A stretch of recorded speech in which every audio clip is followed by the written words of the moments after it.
எப்பவுமே வந்து 18 வயசு கீழ இந்த படத்த பார்க்காதீங்க அப்படின்ற மாதிரி சொல்லுவேன். ஆனா இந்த படத்த யாருமே பாத்துறாதீங்க. இந்த படத்த பார்த்ததுக்கு அப்புறம் நான் வாந்தி எடுக்காது மட்டும் தாங்க குறை. கன்றாவியான ஒரு படம். இந்த படத்தோட கதை வந்துங்க ஒரு லைன்ல சொல்ல முடியாது. ஏன்னா இந்த படத்தோட கதை ஏனாதானமா இருக்கும். நம்ம கதாநாயகி உங்களுக்கு வாந்தி எடுக்கிற மாதிரி ஒரு நோய்.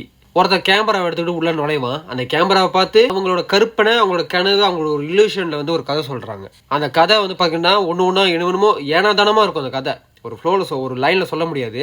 அந்த கதை தாங்க கொடூரமா சொல்றதுக்கே கொமட்டிக்கிட்டு வர மாதிரி இருக்கும். காட்சியை பாத்தீங்கன்னா வாந்தி எடுத்துருவீங்க.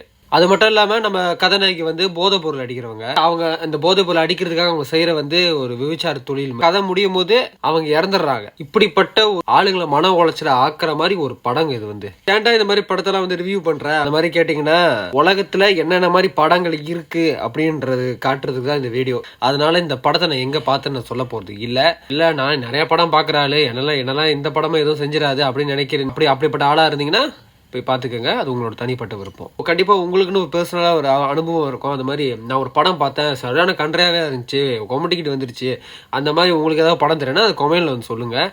கண்டிப்பாக நான் போய் பார்க்குறேன். நானும் உங்கள் கிரேசி ஜி.